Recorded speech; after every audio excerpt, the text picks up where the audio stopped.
നിയമം പറയുന്നത് 18 വയസ്സ് താഴെയുള്ള കുട്ടികളെ കുട്ടിയായി കാണണം.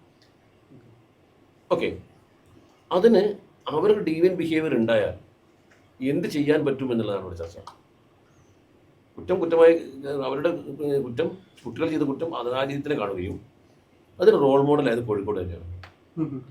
കോഴിക്കോട് 14 വർഷം മുമ്പേ 16 വർഷം മുമ്പേ നമ്മൾ ചെയ്തൊരു പ്രോഗ്രാമുണ്ട്, അവർ റെസ്പോൺസിബിലിറ്റി ഇട്ടിട്ടുണ്ട്.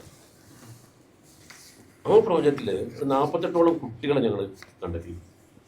ബൈക്ക് മോഷ്ടിച്ചവർ, ലഹരി അടിമയായവർ, വീട്ടിൽ നിന്ന് മാല മോഷ്ടിച്ചവർ, ഈ 48 കുട്ടികളെ ഞങ്ങൾ ഒരു സിറ്റി പോലീസ് കമ്മീഷണർ വിജയ് സാറും കൂടി ഞങ്ങൾ ആ പ്രൊജക്റ്റ് ചെയ്യുമ്പോൾ എല്ലാവരും പറഞ്ഞത് ഈറ്റികളും നന്നാവാൻ പോകില്ല.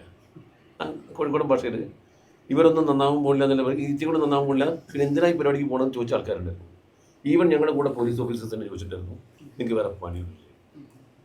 പക്ഷേ ഈ 48 കുട്ടികളിൽ 40 കുട്ടികളും മാറി എന്നുള്ളതാണ്. ഈ 40 കുട്ടികൾ മാറിയതിൽ എനിക്കിപ്പോൾ അതിനകത്ത് ഏറ്റവും എടുത്തു പറയാവുന്നത്, അന്ന് ബൈക്ക് മോഷ്ടിച്ചൊരു പയ്യൻ ഇന്ന് ഓട്ടോമൊബൈൽ എഞ്ചിനീയർ പാസ്സായിരിക്കുക.